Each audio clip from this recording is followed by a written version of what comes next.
Salut mon ami, comment vas-tu? Nous voici pour le résumé de la leçon de ce mardi. J'espère que tu vas bien, que ta vie spirituelle soit en forme, que tout puisse bien se passer pour cette belle journée qui commence et que la grâce du Seigneur Jésus soit avec toi. Je voudrais aussi t'inviter à visiter saflis.com si tu es en dehors de l'Europe ou bien publicationadventiste.com si tu es en Europe pour pouvoir consulter les nouveautés que nous avons sur les sites de vente de Safelis. Il y a beaucoup de choses intéressantes. Bientôt, les jeux seront disponibles et bien d'autres livres en français que nous avons publiés. Il y a 5-6 nouveautés en français pour les livres. Donc tout ça pour toi sur nos sites. Donc tu peux déjà commencer à consulter. Et si jamais, je t'invite à faire partie de notre chaîne de distribution. Donc nous essayons de partir de la communauté et avoir une chaîne parce que c'est plus simple à envoyer et on peut avoir beaucoup plus que 1000 personnes. Donc nous avions un problème d'avoir un plafond de 1000 personnes et ça ne pouvait pas aller plus loin et des gens ne pouvaient pas rentrer dans la communauté. Avec la chaîne, on peut aller beaucoup plus loin. Donc si jamais, le lien est en bas dans la description de cette vidéo pour la chaîne. On peut avoir des gens à l'infini sur la chaîne, donc il n'y a aucun souci. Ok, passons à la leçon d'aujourd'hui. Pessa. Exode 12, verset 13. Le sang vous servira de signe sur les maisons où vous serez. Je verrai le sang et je passerai par-dessus. Il n'y aura point de plaie qui vous détruise quand je frapperai le pays d'Égypte. Quelle belle promesse. Le sang sur la porte était un symbole, comme quoi, un signe comme quoi cette maison craint le Dieu créateur, craint l'Éternel. Celui qui a envoyé les 9 plaies précédentes, on croit qu'il est le Dieu vivant. Nous ne fions pas au Dieu d'Égypte, nous nous fions au Dieu véritable. Je pense et j'imagine que certaines maisons étaient aussi avec des invités égyptiens qui peut-être ont cru en Dieu et qui ont pu protéger leur premier-né. Il y a ces personnes qui sont parties avec le peuple de Dieu dans le désert. Ils ont même posé problème plus tard, mais j'imagine que certains d'entre eux étaient aussi dans ces maisons protégées par le sacrifice des Israélites. Alors, concernant ce sang sur la porte, symbolise la protection divine et la foi des Israélites en la délivrance de Dieu. Le sang, oui, c'est un symbole de la vie qui est partie d'un être, mais un être pur, juste, qui nous donne sa pureté, sa justice, pour nous donner donc la protection nécessaire contre la mort. Donc, ce symbole est appliqué jusqu'aujourd'hui avec la mort de Jésus-Christ. Donc, dans la leçon d'aujourd'hui, il est question de faire un parallèle beaucoup plus profond avec le sacrifice de Jésus et celui de la Pâque.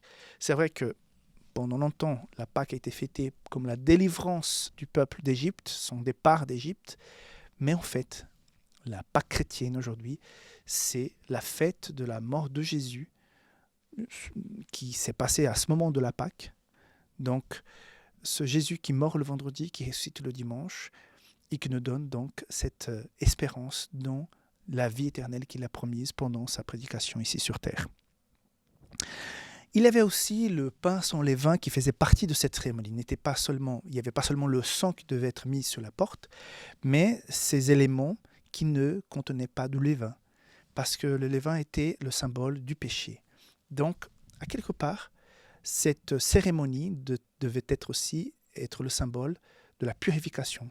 Il y a peut-être des choses chez nous qui doivent être expulsées, enlevées. C'est vrai qu'aujourd'hui, nous sommes dans un monde qui prêche beaucoup la tolérance, la patience, l'amour, et qu'il faut respecter tout le monde.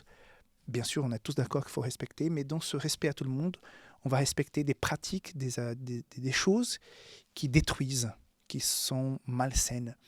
À ce moment-là, le symbole de cette cérémonie, c'était d'enlever toute chose qui représentait le péché, donc le levain, pour qu'on puisse manger, pour qu'on puisse comprendre qu'on va partir, on va manger, on va boire des choses amères, pour dire qu'on n'a pas eu le temps de travailler ces choses-là, parce qu'on est sur le départ, et que le levain, symbole de péché, ne fait pas partie de notre foyer. Peut-être, mais j'ai déjà, en tant que pasteur, donné ce conseil à certaines personnes, il y a peut-être certaines choses qui doivent être enlevées de chez nous. Et peut-être, avec cet appareil ici aujourd'hui, qui est la source de beaucoup de belles choses, de facilité de vie. Ça rend la vie tellement plus pratique, mais en même temps que cet appareil rend la vie pratique, c'est aussi la porte d'entrée de beaucoup de choses qui peuvent détruire notre vie morale et spirituelle. Donc, très attention avec l'utilisation de cet appareil. Donc, peut-être il faut le purifier aussi, il faut enlever certaines choses, certaines applications, je ne sais pas, mettre des alertes pour qu'on puisse pas être trop de temps dessus, mais mettre aussi des filtres pour qu'on puisse pas voir certaines choses. Je ne sais pas, mais à quelque part, chacun doit réfléchir. Oui, je veux le sang de Jésus, je le mets sur ma porte, je déclare que Jésus est mon sauveur, je me suis fait baptiser, je participe à la Sainte Seine, je vais à l'église, mais peut-être il y a toujours de levain dans la maison et je dois enlever ce levain pour que la bénédiction soit pleine. Elle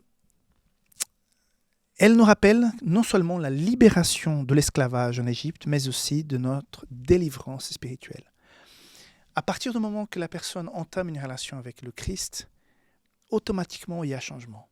On ne peut pas être avec Jésus et être le même. À partir du moment que j'ai cette rencontre, Jésus rentre pour faire ce ménage de notre cœur, dans notre vie. Il n'y a pas de changement de vie, il n'y a pas de nouvelle naissance. Justement, on dit nouvelle naissance, le vieil homme meurt pour la naissance de ces nouvelles personnes. Cela symbolise le baptême qui est mettre la personne sous l'eau, la submerger pour qu'elle puisse être retirée de l'eau, purifiée, symbolise le fait qu'il y a certaines choses qui doivent être mises de côté. Et le pouvoir, la volonté pour le faire vient aussi de cette consécration. Donc à partir du moment que le Christ rentre dans la vie du chrétien, il y a une réforme. Donc il y a ces sentiments, cette paix qui nous envahit, cette joie. Mais en même temps, il y a aussi la réforme des décisions fermes et pratiques. Donc ça, non, je ne pratique plus ça, je ne vais plus là, je ne partage plus ces valeurs avec ces personnes, je ne fais pas ce genre de choses que je faisais avant parce que c'est incompatible avec ce Jésus qui m'a sauvé. Et par sa grâce, sa présence dans ma vie change. Donc, on a constaté que c'était un moment beau, marquant, cette sortie d'Égypte, où il y a j'imagine la joie de ces gens, c'était quelque chose d'incroyable. Mais plus tard déjà, avec la mer Rouge, le problème avec la persécution des Égyptiens qui sont derrière, et les problèmes dans le désert, on a constaté que c'était le processus de quelque chose. Mais une fois qu'on a vécu ce moment de joie, de renouveau, de décision, d'émotion, plus tard, il a fallu prendre des décisions. Et certains, dans l'application de cette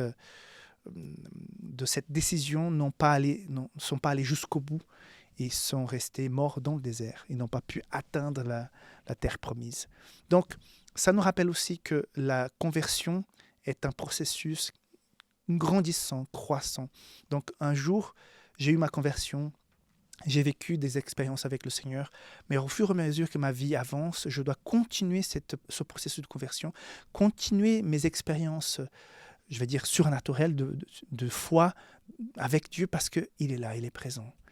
Donc, que cela puisse être aussi ta réalité aujourd'hui, que tu aies vécu dans le passé un moment fort avec le Seigneur, c'est super, mais il faut que cela puisse continuer, que la flamme puisse être vivante dans notre cœur, même aujourd'hui. Que Dieu te garde, que la Pâque soit une réalité constante dans ton cœur, ce jour de délivrance du péché et le début d'une nouvelle ère, d'une nouvelle étape de vie avec Jésus.